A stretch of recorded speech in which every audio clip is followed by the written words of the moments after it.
जय Hind friends, welcome you all. हम polity में आज इससे स्टार्ट कर रही हूँ, ठीक है। तो आई होप आप इसको पसंद करोगे, ठीक है ना। तो देखते हैं क्या मिलता है आपका रिस्पॉन्स, ठीक है ना। तो आज से हम पॉलिटी स्टार्ट कर रहे हैं। तो पॉलिटी में देखो, पॉलिटी में जो भी पढ़ाना आपको शुरू करेगा, है ना, मैक्सिमम हो, वैसे तरीका भी यही है। क्या पढ़ाएगा वो पहले आपको पढ़ाएगा संविधान सभा, ठीक है। संविधान सभा क्या को हम क्या कहते हैं, यानी कि संविधान बनाने वाली संस्था, संविधान बनाने वाली सभा, संविधान निर्मात्री, ठीक है, जिसने संविधान बनाया, ठीक है। इसके बारे में पढ़ो। इसके बाद संविधान बन गया, फिर संविधान के बारे में पढ़ो। तो ये जो टॉपिक है ना, ये बहुत बोरिंग है। हम यहाँ से इसको स्किप कर रहे हैं, हम सीधे संविधान पढ़ते हैं, सीधे हमें संविधान पढ़ते हैं, ठीक है। सीधे हम देखते हैं संविधान में क्या है।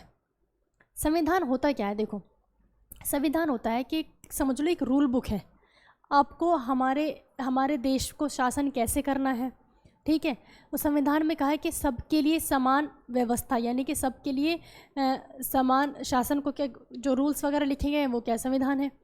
तो संविधान को आप एक किताब समझो, ये क्या है, एक रूल बुक है। इसमें रूल्स लिखे गए हैं कि क्या करना है क्या नहीं करना है, ठीक है ना। जैसे आप कोई भी बुक पढ़ते हो, जैसे कि वो राकेश यादव की बहुत बुक्स पढ़ते हैं मैथ्स की, तो उसमें क्या होगा, आप उसका कंटेंट देखोगे, किसी भी किताब का आप कंटेंट देखोगे तो यहाँ पे चैप्टर वाइज चैप्टर नंबर लिखे होंगे 1 2 3 4 5 इस तरीके से, है ना। फिर होगा चैप्टर का नाम, है ना, टाइटल यानी कि चैप्टर का नाम होगा। फिर होगा पेज नंबर, कहाँ से लेके कहाँ तक है, ठीक है। फिर उसमें होगा टॉपिक्स के नाम। इसी तरीके से जो हमारा संविधान है, संविधान में जो ये चैप्टर है, ये चैप्टर, संविधान में जो चैप्टर है, ठीक है, उन चैप्टर्स को क्या कहा गया है, पार्ट्स कहा गया है, जिन्हें हम कहते हैं भाग। और ये चैप्टर जो है, ये भाग कितने हैं, हम 22 हैं, ठीक। भाग कितने हैं, 22 हैं। और इसमें जो टॉपिक है, टॉपिक, इसमें जो टॉपिक्स हैं 395, जिसे संविधान में क्या कहते हैं, आर्टिकल कहते हैं, यानी कि अनुच्छेद। क्या कहते हैं, आर्टिकल कहते हैं, ठीक है ना। कितने, 395। वैसे तो 460 450 से ज़्यादा हो रहे हैं, लेकिन जो मूल संविधान में कितने, 395। देखो, आपने देखा होगा संविधान में जितने भी आर्टिकल है, आपने पढ़ा होगा कि 19 का फर्स्ट, है ना, या फिर 21 का कै खे करके। तो ये बताओ, जब संविधान बन रहा था तो उनके पास क्या गिनती की कमी थी, जो वो ये करते कि 21 के में क्या जोड़ते, वो डायरेक्ट अगला आर्टिकल 22 ना कर देते, ठीक। तो उस टाइम पे तो संविधान बनाया तो 395 आर्टिकल थे, लेकिन बाद में संशोधन होते होते उन्हें बीच में कहीं एडजस्ट करना था, तो इसलिए फर्स्ट सेकंड थर्ड इस तरीके से वो डाल दिए। तो जिस आर्टिकल में आपको कै खे गए मिल जाए, वो क्या है, वो संशोधन करके जोड़ा गया है बाद में। तो ऐसे आप सारे आर्टिकल को ऐसे काउंट करोगे, सबको कै खे गए वालों को भी सबको जोड़ोगे तो 450 से ऊपर बैठते हैं, ठीक है ना। तो आपको याद रखना है संविधान में कितने हैं, 22 भाग हैं और 395 अनुच्छेद है, ठीक है, यानी कि टॉपिक्स 395 जो आपको सब पढ़ने हैं। अब हम स्टार्ट करते हैं भाग 1, ठीक है। भाग 1 यानी कि पार्ट 1, भाग 1। इस भाग 1 का टाइटल यानी कि इसका नाम क्या है, इस चैप्टर का, इसे हम कहते हैं संघ और उसका राज्य क्षेत्र, संघ और उसका राज्य क्षेत्र, ठीक है, यानी कि union and it's territory, union and it's territory, ठीक है, यूनियन एंड इट्स टेरिटरी। अब इसमें कितने आर्टिकल हैं, इसमें टॉपिक्स कितने हैं, आर्टिकल हैं इसमें अनुच्छेद यानी कि आर्टिकल हैं 1 से लेकर 4 तक, बस 4 है, ठीक है। आज मैं आपको ज़्यादा नहीं पढ़ाऊँगी क्योंकि मैं नहीं चाहती कि पहली क्लास में आप बोर हो जाओ, ठीक। ज़्यादा नहीं पढ़ाऊँगी, लेकिन जो पढ़ाऊँगी वो बहुत मन से और बहुत अपना 100% देकर पढ़ाऊँगी, ठीक है। तो 4 आर्टिकल हैं। अब पहला आर्टिकल देखते हैं क्या कहता है। पहला आर्टिकल कहता है कि जो भारत है, भारत क्या है, राज्यों का एक संघ है, राज्यों का एक संघ है। संघ को ही हम क्या कहते हैं, यूनियन। राज्यों का एक संघ है। भारत राज्यों का क्या है? एक संघ है। देखो यूनियन जो होता है, यूनियन होता है कि इसमें एक बार कोई जुड़ गया तो टूट नहीं सकता। इसमें एक बार कोई जुड़ गया तो वो टूट नहीं सकता। ठीक, जैसे एक तो होता है कन्फेडरल, एक क्या होता है? कन्फेडरल, इसको हम कहते हैं परिसंघ, परिसंघ। ठीक है, एक होता है फेडरेशन, फेडरेशन, इसको भी हम कहते हैं संघ। और एक होता है यूनियन, इसको भी हम संघ कहते हैं, इसको भी हिंदी में संघ कहते हैं। तो आपको भारत क्या है? राज्यों का एक संघ है। इसको संघ ना कहे कि इसको यूनियन कहो तो ज़्यादा अच्छा है, क्योंकि संघ हम फेडरेशन को भी कहते हैं। इनमें डिफरेंस क्या है? देखो कन्फेडरेशन वो होता है जिसमें बहुत सारे राज्य मिलकर, है ना, अपनी थोड़ी थोड़ी पावर सेंट्रल को दे देते हैं और कहते हैं कि मत आप इन पावर का यूज़ करें, हम आपके साथ हैं। ठीक है, लेकिन जब वो चाहेंगे ना, वो जो राज्य जुड़े हैं, जब वो चाहेंगे वो अलग हो सकते हैं कि अब हमें तुम्हारे साथ नहीं रहना है। तो ये तो बहुत कमज़ोर है कन्फेडरल, कन्फेडरल तो बहुत कमज़ोर है। ठीक, इससे थोड़ा सा मजबूर होता है फेडरेशन। इसमें भी सेम कॉन्सेप्ट है, लेकिन ये समझ लो कि अगर फेडरेशन से अलग होना है तो आपको क्या करना पड़ेगा? एक एग्रीमेंट वगैरह पर साइन करना पड़ेगा, है ना। थोड़ा सा मजबूत होता है कन्फेडरेशन से। कन्फेडरल से थोड़ा सा मजबूत क्या है? फेडरेशन है। जैसे कि अमेरिका क्या है? अमेरिका, अमेरिका एक फेडरेशन है और भारत क्या है? एक यूनियन है। और हमारा भारत क्या है? यूनियन है। इसमें एक बार कोई जुड़ गया, इसमें जो एक बार जुड़ गया, एंट्री मार दी, वो कभी अलग नहीं हो सकता। ठीक, तभी तो कश्मीर कभी, अब भारत का हिस्सा है कश्मीर, कश्मीर कभी अलग नहीं हो सकता। अब कहते रहो पाकिस्तानी कश्मीर हमारा, कश्मीर हमारा, क्या हो सकता है कभी? बिल्कुल नहीं। ठीक है, तो यूनियन आप समझ गए यूनियन क्या है। ठीक, एक बार जो इसमें जुड़ गया वो कभी भी अलग नहीं हो सकता। तो भारत क्या है? राज्यों का एक संघ है। कभी ऐसा नहीं हो सकता कि भारत से कोई राज्य अलग हो जाए। ठीक, अब दूसरा आर्टिकल देखते हैं। दूसरा आर्टिकल क्या कहता है? आर्टिकल 2 कहता है कि संसद को ये अधिकार दिया गया है, संसद को ये अधिकार दिया गया है कि भारत के क्षेत्र से बाहर किसी राज्य को भारत में मिला सके। ठीक है ना, भारत के क्षेत्र से बाहर किसी राज्य को भारत में मिला सके। क्लियर? तो संसद को क्या अधिकार दिया गया है कि राज्य को भारत में मिला सके। ठीक है ना, भारतीय क्षेत्र से बाहर जो राज्य हैं उनको भारत में मिला सकता है संसद। अब इसका एग्जाम्पल जैसे 1974 में क्या हुआ? एग्जाम्पल हो जाएगा इसका। 1974 में सिक्किम को, बस सिक्किम क्या था? सिक्किम पहले एक अलग देश था, सिक्किम पहले एक अलग देश था। देखो सिक्किम जो है, सिक्किम के जस्ट साइड में तिब्बत है और उसके ऊपर क्या है? चाइना है। अब तिब्बत क्या है? चाइना का पार्ट है। तो जब चाइना ने तिब्बत को कब्जाया तो सिक्किम को लगा भाई मैं तो इत्तू सा हूँ, मुझे तो चाइना ऐसी हड़प लेगा। तो सिक्किम ने कहा कि हम भारत में शामिल होना चाहते हैं। अब सिक्किम को जब 1974 में भारत में मिलाया गया, ये था 35वां संविधान संशोधन। 35वां संशोधन किया गया। इसके लिए संशोधन क्यों किया गया? क्योंकि इसको सहराज्य बनाया था। पहले पूरा राज्य नहीं बनाया, क्या बनाया? इसको सहराज्य बनाया। ठीक, इसको सहराज्य बनाया और आर्टिकल 2 का क्या जोड़ा गया? आर्टिकल 2 का क्या? ये कभी पूछता नहीं, आपसे यही पूछेगा कि कौन से संशोधन से सिक्किम को मिलाया गया था। आर्टिकल 2 का क्या जोड़ा गया? जो 35वां संविधान था 1974 में, कौन सा आर्टिकल जोड़ा गया? 2 का क्या? ठीक, अब तो सहराज्य है। फिर जब सिक्किम पर इंडिया को भरोसा हो गया कि हाँ हमारा राज्य बनने के लायक है, तो 1975 में फिर क्या हुआ? फिर सिक्किम को पूर्ण राज्य का दर्जा दे दिया और सिक्किम बन गया 22वां राज्य, 22 नंबर का। सिक्किम क्या बन गया? 22वां राज्य बन गया। और ये 36वां संविधान संशोधन था, 36वां संशोधन 1975। क्या थे? 36वां संविधान संशोधन था। क्लियर? 36वां संविधान संशोधन था। ठीक है, ये क्या था? 36वां संविधान संशोधन। तो समझ जाएगा 2 आर्टिकल। पहला क्या? भारत राज्यों के एक संघ है। दूसरा है कि संसद को अधिकार दिया गया है कि भारत के क्षेत्र से बाहर जो कोई राज्य का टुकड़ा है, कोई जमीन है, कोई राज्य है, कोई देश है, उसको अपने देश में मिला सकती है। ठीक, अब आर्टिकल 3 कहता है,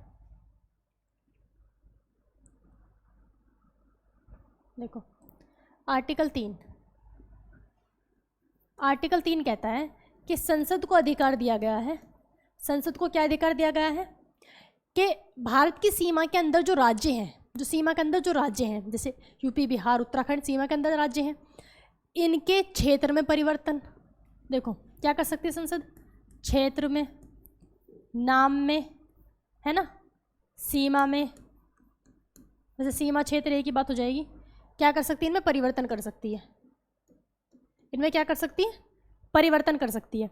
जैसे यानी कि तीसरा आर्टिकल कहता है कि बाहर के राज्यों का अपने मिला लो, तीसरा कहता है कि अंदर के राज्यों में तोड़फोड़ कर दो, यानी कि एक राज्य से दो बना सकता है, क्षेत्र में परिवर्तन कर सकता है, ठीक, नाम बदल सकता है, और इसके लिए संसद को उस राज्य की अनुमति की जरूरत नहीं है, राज्य की अनुमति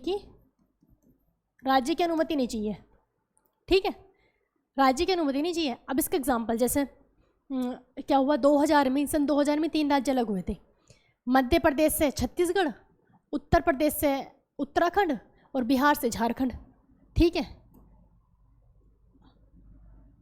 मध्य प्रदेश से क्या अलग हुआ, छत्तीसगढ़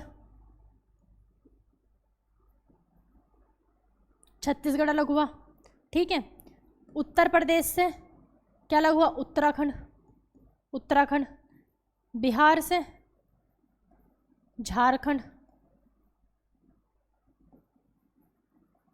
झारखंड, तीनों ही सन 2000 में, 1 नवंबर सन 2000 को, ठीक है, ये 9 नवंबर सन 2000 और ये 15 नवंबर, झारखंड 15 नवंबर। झारखंड की डेट याद रखना पूछता है, झारखंड और उत्तराखंड की, ठीक है ना, झारखंड और उत्तराखंड की, ठीक, क्योंकि बिरसा मुंडा का जन्म दिवस 15 नवंबर को होता है, क्लियर। तो ये 3 राज्य, और अब लेटेस्ट एग्जाम्पल क्या है, लेटेस्ट एग्जाम्पल तेलंगाना का 2 जून 2014 को, है ना, सबसे नया राज्य हमारे क्या है, तेलंगाना, 29वां राज्य बना था, ठीक। तो इसके लिए संसद को ना तो उस राज्य से पूछने की ज़रूरत है, ठीक है, इजीली वो कर सकती है। आर्टिकल 3 समझ आ गया। आर्टिकल 4 देखते हैं, देखो आर्टिकल 4 कहता है, आर्टिकल 4 ये कहता है कि जब संसद आर्टिकल 2 का प्रयोग करे, यानी किसी बाहरी राज्य को अपने देश में मिलाए, और आर्टिकल 3 का प्रयोग करे, यानी कि अंदर वाले राज्यों में एक राज्य से 2 करना, 2 राज्यों को 1 करना, नाम बदलना, यानी कि आर्टिकल 2 और 3 का प्रयोग करती है, तो संसद को राष्ट्रपति की यानी कि क्या कहते हैं उसे, विशेष अनुमति की जरूरत नहीं है, ठीक है ना। संसद जब क्या करे, आर्टिकल 2 और 3 का प्रयोग करे, अब 2 और 3 आप समझ में आ गया क्या है, 2 और 3 का प्रयोग करती है तो उसे राष्ट्रपति की विशेष अनुमति की जरूरत नहीं है, ठीक है ना, विशेष अनुमति की जरूरत नहीं है। भाई मेरे से ना एक्सप्लेन करा लो, मेरा लिखने का बिल्कुल मन नहीं करता इसलिए बहुत शॉर्ट में लिखती हूँ, ठीक है ना, विशेष अनुमति की जरूरत नहीं है। इसका मतलब ये है जब संसद करेगी, ये काम करेगी, यानी कि जैसे सिक्किम को अपने मिलाया, है ना, या फिर अभी मैं जो एग्जांपल दिया आपको, मध्य प्रदेश से क्या बना दिया, मध्य प्रदेश छत्तीसगढ़ बना दिया, तो इसके लिए राष्ट्रपति को की पूर्व अनुमति ली जाएगी। पूर्व अनुमति का मतलब कि पहले बता देंगे हम ये काम करने जा रहे हैं, ठीक है ना। इसके लिए विशेष अनुमति की जरूरत है। विशेष अनुमति का मतलब ये है जो आर्टिकल 368 में है, आर्टिकल 368 में है। आर्टिकल 368 किससे रिलेटेड है, संशोधन से, यानी कि कोई संशोधन विधेयक है तो उसके ऊपर तो आपको राष्ट्रपति के प्रॉपर साइन की जरूरत पड़ेगी, ठीक है। तो ये जो आर्टिकल 2 और आर्टिकल 3 का यूज़ है, इसको आर्टिकल 368 से बाहर रखा गया है, ठीक है ना। तो यानी कि समझ लो, शुरू से चलते हैं, आर्टिकल हमारे 4 आर्टिकल हैं। पहला आर्टिकल क्या है कि भारत राज्यों का एक संघ है, भारत राज्यों का क्या है, एक संघ है, यूनियन है, इससे कोई अलग नहीं हो सकता, ठीक है। दूसरा आर्टिकल कहता है कि संसद बाहर के राज्यों को अपने में मिला सकती है। तीसरा कहता है कि संसद जो हमारे राज्य क्षेत्र में है, जो हमारे देश की सीमा के अंदर है, उनमें तोड़फोड़ कर सकती है। चौथा सीधे सीधे ये कह रहा है कि जब संसद आर्टिकल 2 और आर्टिकल 3 का प्रयोग करेगी तो उसमें कोई टांग नहीं अड़ाएगा। सिंपल बात ये है, इसमें कोई टांग नहीं अड़ाएगा, संसद ईजिली कर देगी, ठीक। आपको आर्टिकल समझ आ गई, ये 4 आर्टिकल है, ठीक है ना। तो हमने भाग 1 अपना कंप्लीट कर लिया। अब भाग 1 हमने कंप्लीट तो कर लिया, अब आपको पता है कि जैसा भारत का नक्शा अब है, कैसा था पहले? पहले क्या था? अखंड भारत था। अखंड भारत था पहले, ठीक है ना, अखंड भारत था। अब इस अखंड भारत के कितने टुकड़े हुए हैं? ठीक, तो हम ये देखते हैं कि जब अंग्रेज यहाँ से गए, तो जैसे आज के टाइम पे आपको स्टेट दिखते हैं, आप आज के टाइम पे आप क्या मैप देखते हो कि उत्तराखंड, नॉर्थ में जम्मू कश्मीर, फिर हरियाणा, पंजाब, ये सब है ना, तो पहले कैसा था? पहले ये स्टेट थे ही नहीं। तो ये स्टेट कैसे बने? जब अंग्रेज गए तो क्या छोड़ कर गए थे, ठीक है ना। तो हम ये देखते हैं कि आज के टाइम पे जो भारत का स्वरूप है ना, वो कैसे बना। तब हम भाग 2 पे चलेंगे नेक्स्ट क्लास से, ठीक है। तो देखो, अखंड भारत जब था हमारा, अखंड भारत का पहला टुकड़ा, अखंड भारत का जो पहला टुकड़ा हुआ 1893 में हो गया। कैसे लिखूँ? 1893 में भारत से क्या अलग हो गया? अफगानिस्तान अलग हो गया। क्या अलग हो गया? अफगानिस्तान, ठीक है। 1893 में भारत से क्या अलग हो गया? अफगानिस्तान अलग हो गया। और इसके भारत और अफगानिस्तान के बीच जो रेखा, उसको हम क्या कहते हैं? डूरंड रेखा। क्या कहते हैं? डूरंड रेखा कहते हैं, ठीक। फिर क्या होता है? फिर 1935 का जब भारत शासन अधिनियम आया, जिसे हमारे संविधान का ब्लूप्रिंट कहा जाता है, इस ब्लूप्रिंट में सबसे बड़ी खराबी यही थी। इसने क्या कर दिया? 1935 के भारत शासन अधिनियम के तहत क्या हो गया? भारत से म्यांमार को अलग कर दिया, ठीक है। यानी कि उस टाइम किसका नाम क्या था? बर्मा था, अब है म्यांमार।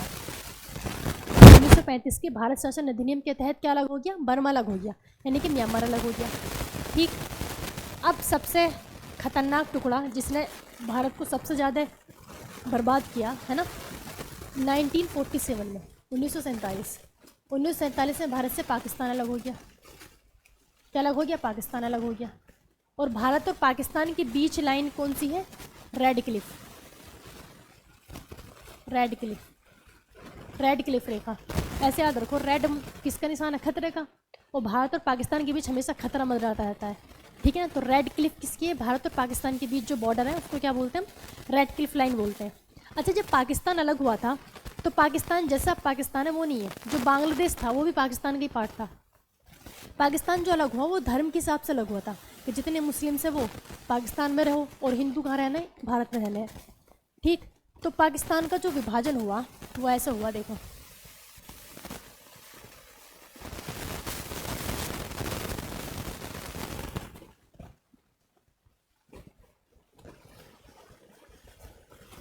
ठीक है, ये है क्या? हमारा भारत है, ये हमारा प्यारा भारत है। बहुत टाइम बाद नक्शा बना रही हूँ मैं। एंसेंट में तो डेली नक्शा बनाना होता था, ठीक है। मॉडर्न में ज़्यादा नक्शे की ज़रूरत पड़ी नहीं, ठीक। देखो, इधर क्या है? इधर पाकिस्तान का एरिया है, इधर पाकिस्तान है, और यहाँ पे है बांग्लादेश, यहाँ पे बांग्लादेश है। तो ये ईस्ट वाला पार्ट होता है, ये वेस्ट वाला पार्ट होता है। तो जब पाकिस्तान अलग हुआ इसको कहा गया पूर्वी पाकिस्तान, क्योंकि यहाँ पे भी मुस्लिम बहुत ज़्यादा थे। इसको कहा गया पश्चिमी पाकिस्तान, पश्चिमी पाकिस्तान, ठीक है। इसको क्या कहा गया? पश्चिमी पाकिस्तान। लेकिन 1971 में इस पूर्वी पाकिस्तान को क्या बना दिया? इस पूर्वी पाकिस्तान को बना दिया बांग्लादेश। क्या बना दिया? बांग्लादेश। जब हमारे भारत में नेशनल इमरजेंसी भी लगी थी, ठीक है ना, इसको क्या बना दिया? बांग्लादेश बना दिया। अब देखो, जो बांग्लादेश के बगल में आपको पता है क्या है? बांग्लादेश के बगल में वेस्ट बंगाल है, तो ये पूरा के बंगाल का ही पार्ट था। तो वेस्ट बंगाल में हिंदू ज़्यादा थे, है ना। ये तो खैर मैं ज़्यादा लंबा हो जाएगा, लिंक एक से एक मतलब जुड़ते चले जाते हैं। जैसे जब हमने पढ़ा था क्या, बंगाल विभाजन पढ़ा था, तब बताया था ना मैंने आपको कि जो बंगाल है, बंगाल के पहले बीच में से 2 टुकड़े किए इन्होंने, अंग्रेजों ने। इधर पूर्वी बंगाल, इधर पश्चिमी बंगाल। पूर्वी बंगाल में मुस्लिम ज़्यादा थे, तो ये पूर्वी बंगाल ही बांग्लादेश है। और जो पश्चिम बंगाल था, पश्चिम बंगाल ऐसा कैसे ही है, ठीक है। तो पश्चिम बंगाल का जैसे नाम बदलते रहते हैं, कभी किसका नाम बदल दिया, कभी किसका नाम बदल दिया। पश्चिम बंगाल का नाम सबसे पहले बदलना चाहिए। जब हमारा पूर्वी बंगाल है ही नहीं तो पश्चिम हटा देना चाहिए, खाली बंगाल रखें, ठीक है ना। तो पश्चिम बंगाल से कन्फ्यूज़न होता है कि है तो ये ईस्ट में, इसको पश्चिम बंगाल क्यों कहते हैं? वो किसका पश्चिम है? इसका तो ये पश्चिम हो गया ना, बांग्लादेश का तो पश्चिम है, ठीक है। तो इस तरीके से अब हम देख रहे हैं कि पाकिस्तान अलग हो गया 1947 में। पाकिस्तान और इंडिया के बीच जो लाइन है रेड क्लिफ रेखा है। बांग्लादेश और क्या इंडिया, बांग्लादेश और भारत के बीच जो लाइन है उसको हम कहते हैं ज़ीरो लाइन। क्या कहते हैं? Zero line. ठीक है, ज़ीरो लाइन कहते हैं। अब ये अलग हो गए। अब हमारे पास नक्शा वो है जो हम आज देखते हैं। हमारे पास नक्शा वो है जो हम आज देखते हैं, ये वाला जो मैंने बनाया। ठीक है, ये सब अलग हो गए। क्लियर? तो अब हमारे पास जो नक्शा हम इसमें देखते हैं। अब 1947 में पाकिस्तान को अलग करके जब अंग्रेज़ जा रहे थे तो अंग्रेज जाते जाते भी ना चुल मचा के चले गए। उन्होंने क्या कहा कि देखो, भारत में थी 552 देसी रियासत थी, 552 देसी रियासतें थी। ठीक है, बड़े बड़े राजा महाराजा तो बचे नहीं थे भारत में, छोटी छोटी देसी रियासतें थी, 552 से भी ज़्यादा है ना, लेकिन 552 लिखा आता है। तो अंग्रेज़ों ने कहा कि ये जो सारी रियासतें हैं इसमें आपकी मर्जी है, आप क्या इनको 3 कंडीशन दी। पहली कंडीशन कि आप चाहें तो आप भारत में रहें, अगर आपका मन है तो आप भारत में रह लें। ठीक है। दूसरी दी कि अगर आपका मन है तो आप पाकिस्तान में चले जाएं। ठीक है, पाकिस्तान में जाएं। और तीसरा इन्होंने बीज बोया कि अगर आपका मन है तो आप क्या करें, स्वतंत्र रह लें, यानी कि ना पाकिस्तान और ना भारत, स्वतंत्र देश बना लें, है ना, क्या कर लें, स्वतंत्र देश बना लें। अब ये जो 552 देसी रियासतें थी, इन सबको एक साथ जोड़ना बहुत ही बड़ा, मतलब बहुत बड़ा टास्क था, क्योंकि कोई कुछ कहता था, कोई कुछ कहता था। तो इनको एक साथ जोड़ने की जिम्मेदारी किसको दी गई? सरदार पटेल को। ठीक है ना, सरदार वल्लभ भाई पटेल को दी गई। ठीक, इनके साथ इनकी जो हेल्प की, सरदार वल्लभ भाई पटेल की हेल्प किसने की थी? 2 आदमी थे, इसे प्लस कर दो। एक तो वीपी मेनन, और जो भारत के आखिरी गवर्नर जनरल कौन थे? माउंटबेटन, जो माउंटबेटन योजना लेकर आए, जिन्होंने क्या करा दिया, भारत की आज़ादी पे हस्ताक्षर वगैरह इन्होंने कराए। ठीक है, तो सरदार पटेल को जिम्मेदारी दी गई, इनका साथ दिया वीपी मेनन ने और माउंटबेटन ने। अब सबके सब सरदार पटेल ने सबको भारत में मिला के एक यूनियन बनाना चाहा। ठीक है, यूनियन बनाना चाहा, लेकिन जो 3 राज्य थे उन्होंने गड़बड़ की। उन्होंने, कोई कह रहा हम पाकिस्तान में जाएंगे, कोई कह रहा हम अलग रहेंगे। तो जो 3 राज्य थे उसमें एक तो था, जो 3 राज्यों ने गड़बड़ की, एक था जूनागढ़। ठीक है, दूसरा था हैदराबाद। ठीक, और तीसरा था जम्मू कश्मीर। तीसरा कौन था? जम्मू कश्मीर। इन तीनों ने गड़बड़ की। जूनागढ़ और हैदराबाद का कहना था कि हम पाकिस्तान में रहेंगे। अब देखो, हैदराबाद तो बिल्कुल बीच में है, तो भाई तेलंगाना आपको लोकेशन पता है ना, तेलंगाना की कैपिटल है हैदराबाद, तो हैदराबाद बिल्कुल बीच में है। जूनागढ़ तो चलो गुजरात में, जूनागढ़ जा सकता था। ठीक है ना, लेकिन हम क्यों दें हम? ठीक, तो जूनागढ़ चाहता था हम पाकिस्तान में चले जाएं, हैदराबाद भी चाहता था हम पाकिस्तान में चले जाएं, लेकिन जम्मू कश्मीर चाहता था कि हम ना पाकिस्तान में जाएंगे ना हम भारत में जाएंगे, हम स्वतंत्र देश बनाएंगे। हम क्या करेंगे? हम स्वतंत्र देश बनाएंगे। ठीक, अब इनको हम देखते हैं सरदार पटेल ने इन तीनों को कैसे भारत में मिलाया। ये तीनों मिल जाएं, फिर 552 की 552 देसी रियासत हो जाएंगी भारत की। क्लियर? देखो, इनको स्टार्ट करते हैं हम। सबसे पहले देखते हैं हम जूनागढ़ को। जूनागढ़ अभिलेख याद है ना, रुद्रदामन का जूनागढ़ अभिलेख। जूनागढ़ कहाँ? गुजरात में। ठीक, जूनागढ़ में क्या था? जूनागढ़ का राजा तो चाहता था कि हम पाकिस्तान में चले जाएं, लेकिन वहाँ की जनता नहीं चाहती थी। पता है भाई पाकिस्तान कैसा है, वो तो बॉर्डर पे देख रहे होंगे ना, झाँक के क्या हो रहा है यहाँ पे। ठीक, तो जूनागढ़ ने क्या कहा?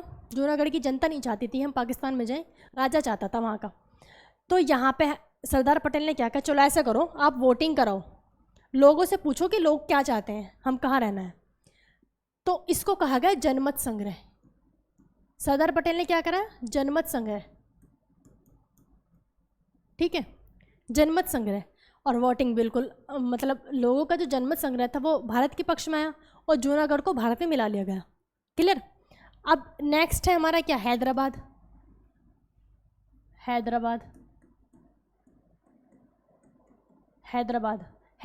का जो निज़ाम था, हैदराबाद का निज़ाम मुस्लिम था।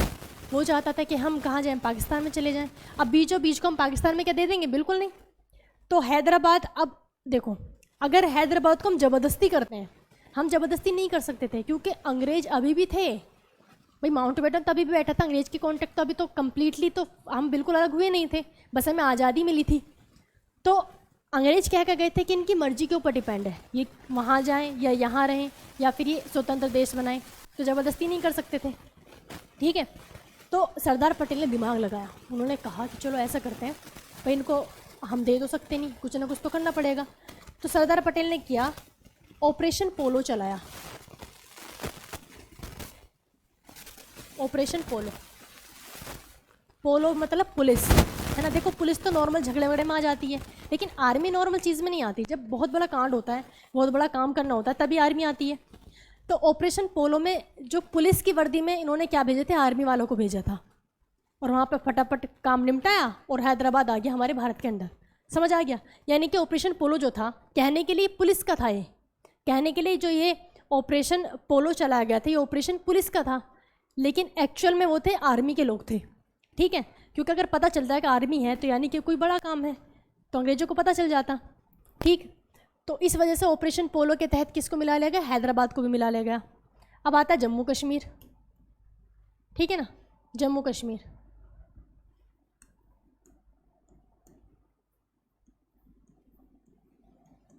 जम्मू कश्मीर, ठीक है, जम्मू कश्मीर के राजा थे हिंदू और जनता थी वहाँ की सारी मुसलमान, सारी मुस्लिम थी। ठीक है, तो वहाँ के राजा का जो नाम था, उसका नाम था राजा हरी सिंह।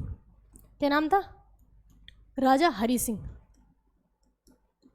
हरी सिंह नाम था। हरी सिंह के सेनापति का नाम था शेख अब्दुल्ला। क्या नाम था, शेख अब्दुल्ला। और ये जो हरी सिंह था, ये तो पागल था, सारा दिमाग किसका चलता था, मास्टरमाइंड कौन था, शेख अब्दुल्ला था। इसी ने कहा था हरी सिंह से कि महाराज देखो, हम क्यों तो भारत में जाएं, क्यों हम पाकिस्तान में जाएं, क्यों ना हम अकेले अलग ही रह लें, है ना, हम अपना अलग अलग देश बना लें। तो जैसे ही किसने, हरी सिंह ने अलग देश की घोषणा की, भाई कश्मीर जो है चाहिए तो पाकिस्तान को भी आज तक चाहिए, पीओ को तो कब्जा कर लिया। ठीक है, तो पाकिस्तान को भी चाहिए था कश्मीर, तो पाकिस्तान ने कश्मीर पर हमला करा दिया। पाकिस्तान ने क्या किया, कश्मीर पर हमला करा दिया। जो हमला कराया था उसका ये नहीं पता कि वो पुलिस वाले थे, खैर नहीं, वो आर्मी वाले थे, आर्मी वाले नहीं भेजे उसने, ऐसे ही थे। ठीक है, वो जनजाति के से लोग थे अजीब से। ठीक है ना, तो यहाँ पे हमला हो गया। अब हरी सिंह बौखला गया, अब क्या करूँ। अब हरी सिंह आता है भागा भागा सरदार पटेल के पास कि बचा लो हमें, बचा लो, हम क्या करें, हाँ तो घुस घुस कर मार रहे हैं। ठीक है, तो सरदार पटेल, जवाहरलाल नेहरू तो चाहते थे कि हाँ ठीक है हेल्प कर देते हैं, लेकिन सरदार पटेल, चुप बैठ, अभी मैं बात कर रहा हूँ, शांति लो। ठीक है, सरदार पटेल ने कहा कि मतलब आप हमारे देश का हिस्सा नहीं है, आप चाहते हैं हम अलग देश बनाएं, तो हम आपकी हेल्प क्यों करें। बात ठीक है भैया, तुम्हारे हम तो आप हमारे देश का हिस्सा ही नहीं हो, तो हम क्यों तुम्हारी हेल्प करें। तो तब हरी सिंह ने, सरदार पटेल ने कहा कि ठीक है हम तुम्हारी हेल्प करेंगे, और तुम पहले ये भारत के मतलब इसको शामिल होने के लिए, उसको कहा गया था अधिकार पत्र, नहीं कौन सा पत्र है वो, यानी कि 16 अक्टूबर को, 16 अक्टूबर 1947 को हरी सिंह से साइन करा लिए, और जम्मू कश्मीर हो गया हमारे भारत का हिस्सा। ठीक है ना, 16 अक्टूबर 1947 को जम्मू कश्मीर बन गया, भारत का हिस्सा बन गया कम्प्लीटली। क्लियर। अब जब जो पाकिस्तानी घुसे हुए थे भारत में, ठीक है ना, उन्होंने भारत फिर इंडिया से जो हेल्प भेजी, तो इंडिया से हेल्प गई, वो गए थे ब्रिगेडियर उस्मानी। कभी सर्च करना ब्रिगेडियर उस्मानी के बारे में। तो ब्रिगेडियर उस्मानी को भेजा था इंडिया से। ब्रिगेडियर उस्मानी जो थे वो थे बलूच रेजिमेंट के। किसके थे, बलूच रेजिमेंट के। और बलूचिस्तान पाकिस्तान में जा चुका है। ठीक है ना, बलूचिस्तान कहाँ जा चुका है, पाकिस्तान में। तो जब भारत का हिस्सा था तब वो भर्ती हुए थे, तो किसके थे, वो बलूच रेजिमेंट के थे। और ब्रिगेडियर उस्मानी जैसे ही वहाँ पहुँचे तो उनको पाकिस्तानियों को एक कदम आगे नहीं आने दिया था, वहीं से वापस लौटा दिया था। तो जितना वो कब्जा कर चुके थे वो तो कर लिया, ठीक है, लेकिन वहाँ से आगे नहीं आने दिया। फिर एक तोप का गोला ब्रिगेडियर उस्मानी के ऊपर गिरा और वो शहीद हो गए। ठीक है ना, ब्रिगेडियर उस्मानी। तो ब्रिगेडियर उस्मानी को उन्होंने पाकिस्तान ऑफर दिया था कि तुम मतलब मुस्लिम हो और इतने अच्छी तुम्हारी मतलब हर तरह से बहुत बढ़िया थे वो, कि तुम भारत में आ जाओ, हम तुम्हें जनरल बना देंगे। सोचो, सेना का जनरल। तो ब्रिगेडियर उस्मानी ने कहा था कि भले ही मैं बलूच रेजिमेंट का हूँ, वो पाकिस्तान में चली गई है, लेकिन जब मैंने शपथ ली थी ना, तो किसकी ली थी? अपने देश भारत की ली थी। मैंने पाकिस्तान की शपथ नहीं ली थी, मैंने किसकी ली थी? भारत की ली थी। तो पाकिस्तान में कैसे आ जाऊँ? तो ये थे क्या? ब्रिगेडियर उस्मानी। तो ब्रिगेडियर उस्मानी ने किया। उसके बाद ब्रिगेडियर उस्मानी की डेथ होगी, तो वहाँ जो जनरल थे हमारे यहाँ के, उनका नाम था के.एम. करियप्पा। क्या नाम था? KM. Cariappa. KM. Cariappa. KM. Cariappa जब ये जीत होगी, के.एम. करियप्पा ने भाषण दिया। के.एम. करियप्पा ने जैसे ही भाषण दिया, भाषण देके वो हटे, मतलब अपनी जगह से वो हटे और एकदम वहाँ पे बम आके गिरा। ठीक है ना? अगर वो एक सेकंड भी वो लेट हो जाते वहाँ से हटने के लिए, तो के.एम. करियप्पा भी शहीद हो जाते हैं। अब मीडिया ने पूछा कि आपको डर नहीं लगता? तो उन्होंने कहा कि हम क्या है, हम सेनापति हैं, और सेनापति की इज्जत तो दुश्मन के तौप भी करते हैं।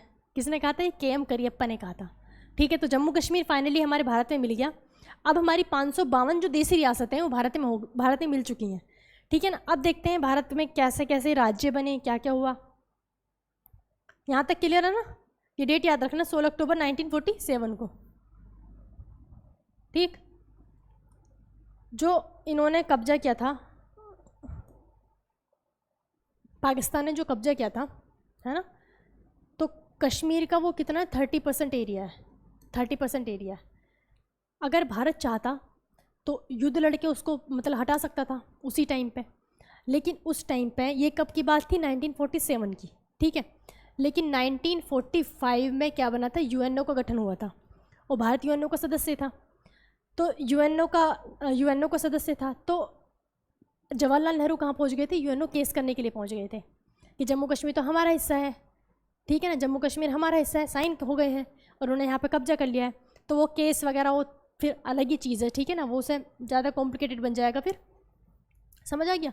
तो उस टाइम पे ये चीज़ टल गई थी। तो जो 30% ये हिस्सा जो पाकिस्तान ने लिया है, उसको हम कहते हैं POK। POK, पाक ऑक्यूपाइड कश्मीर। पाक ऑक्यूपाइड कश्मीर।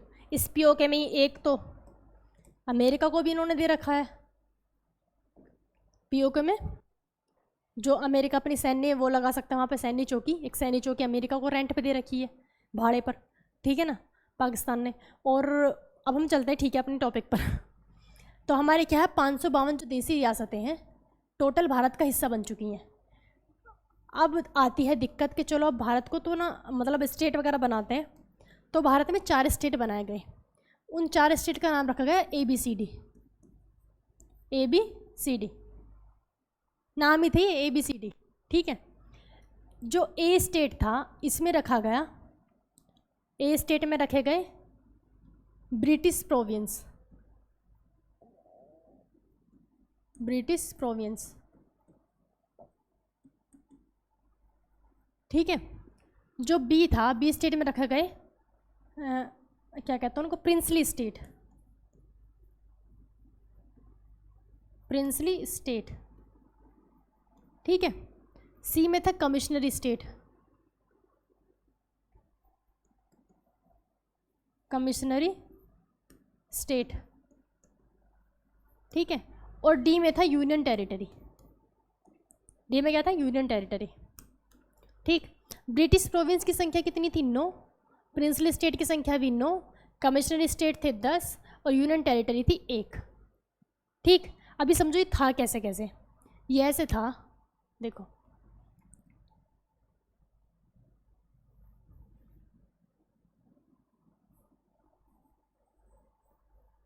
ये ऐसे था। देखो, जैसे ब्रिटिश प्रोविंस है, ब्रिटिश प्रोविंस का मतलब ये है जो मतलब कि जो एरिया या जो स्टेट कंप्लीटली अंग्रेज़ों के अधीन था, कंप्लीटली अंग्रेज़ों के कब्जे में था, उसको कहते थे ब्रिटिश प्रोविंस। ठीक है, तो अब ऐसा तो है नहीं कि ऐसे भी तो हो सकता है कि यहाँ पे तो इतना पार्ट उनके अधीन था, फिर ये था, फिर ये था, फिर ये था। ऐसा तो नहीं हो सकता कि कंप्लीट पूरा आधा आधा हो जाएगा। नहीं भाई, जगह जगह तो होगा उनका कब्जा। तो ये दिक्कत थी। दिक्कत ये थी कि जो मैंने ये पार्ट बनाए हैं 9, ऐसे कितने थे? 9 थे ब्रिटिश प्रोविंस। तो वो सब के सब किस में आ जाएंगे? ए में। यहाँ कोई आदमी खड़ा है, यहाँ का कोई आदमी, वो कहेगा तुम कहाँ के हो? कि हम ए के हैं। यहाँ का वो कहेगा तुम कहाँ का? हम ए के हैं। तो ये सपोज ये कहाँ का? महाराष्ट्र वाला एरिया होगा। ठीक है, तो मराठी लैंग्वेज होगी। ये यूपी वाले एरिया को तो हिंदी लैंग्वेज होगी। ठीक है, जो मराठी बोल रहा है वो भी ए का, जो हिंदी बोल रहा है वो भी ए का। ठीक, सभी में ऐसी दिक्कत थी। अब प्रिंसली स्टेट जो थे, प्रिंसली स्टेट वो थे जिन पर छोटे छोटे जो वे थे, मतलब जैसे निजाम वगैरह बचे थे, है ना, जो यानी कि भारत के छोटे मोटे राजाओं का कब्जा था जहाँ पे, उन्हें क्या कहा गया, प्रिंसली स्टेट। वो उनकी भी संख्या कितनी थी, 9 थी।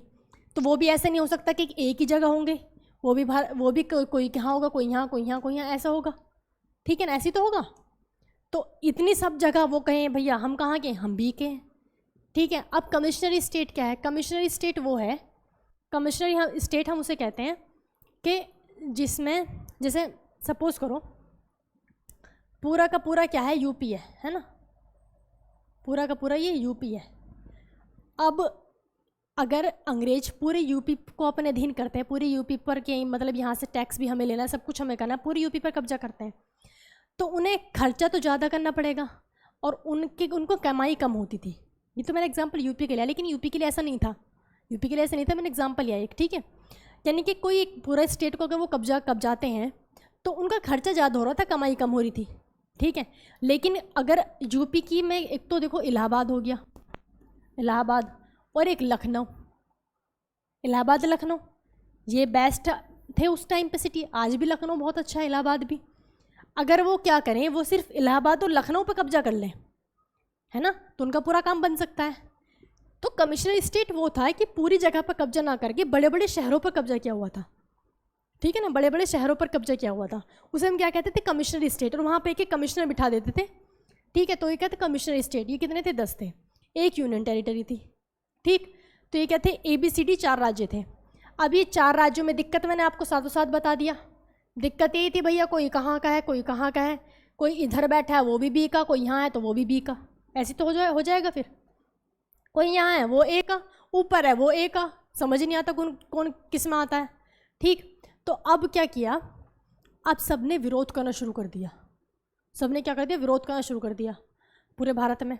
तो सबने कहा कि हम देखो, हम महाराष्ट्र के हैं, हम मराठी बोलते हैं, ठीक है ना, हम सारे मराठी बोलते हैं इतने एरिया में, तो आप हमारा महाराष्ट्र बना दो। इधर क्या है, इधर आंध्र प्रदेश है, इधर आंध्र प्रदेश है। ठीक है, आंध्र प्रदेश कहता है कि हम तेलुगु लैंग्वेज बोलते हैं। ठीक है, हम तेलुगु बोलते हैं, तो हमारा आंध्र प्रदेश बना दो। क्या हो रहा है, अब जब एक एक राज्य ऐसे कहेगा तो पंजाब वाला भी कूदेगा, हम पंजाबी बोले हमारी भी अलग करो। ठीक है, ये जो केरल वाला वो कह हम मलयालम बोले हमारे अलग करो, तमिलनाडु कहेगा कि हम तमिल बोलते हैं, हम हमारी भी अलग करो। ठीक है, तो इसके लिए भाई कुछ तो हमें फिर सोचना पड़ेगा, जब सब जगह विरोध हो रहा था। तो इसके लिए कमेटी बिठाई गई 1948 में। 1947 का आपने सब समझ लिया। उस कमेटी का नाम था SK धर समिति। कब बनी, 1948 में। ठीक है, SK धर समिति से कहा गया कि तुम इस चीज़ पर गौर करो, क्या हम ऐसा कर दें, मतलब भाषा के आधार पर राज्यों का पुनर्गठन, लैंग्वेज को समझो, भाषा के आधार पर, यानी कि लैंग्वेज के बेस पे हो रहा था, भाषा के आधार पर राज्यों का पुनर्गठन, राज्य दोबारा से गठित किए जाएं। पहले तो ABCD थे, राज्यों का पुनर्गठन कर दें या नहीं कर दें। तो इन्होंने फिर पूरा गहन अध्ययन किया, इन्होंने सब सोचा समझा, जो भी किया इन्होंने अपनी रिपोर्ट दी और उसमें इन्होंने मना कर दिया कि भाषा के आधार पर राज्यों का पुनर्गठन करना ठीक नहीं है। SK धर समिति ने क्या कर दिया, मना कर दिया। ठीक, अब विरोध तब भी हो जा रहा है, विरोध तो बढ़ता जा रहा है। ठीक है ना, सबसे ज़्यादा विरोध किया था आंध्र प्रदेश ने। आंध्र प्रदेश में एक नेता थे, उनका नाम था पेटू श्रीरामलू। क्या नाम था, पेटू श्रीरामलू। ठीक है, क्या नाम था उनका, पेटू श्रीरामलू, पेटू श्रीरामलू। ठीक है, देखो पेटू श्रीरामलू के बारे में बाद में पढ़ना, पहले फिर एक और कमेटी बिठाई गई, उसका नाम था JVP समिति। JVP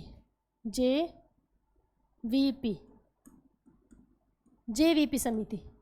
JVP समिति में कौन कौन थे, JVP समिति में देखो, J से जवाहरलाल नेहरू, V से वल्लभ भाई पटेल, P से पट्टाभी सीतारामैया।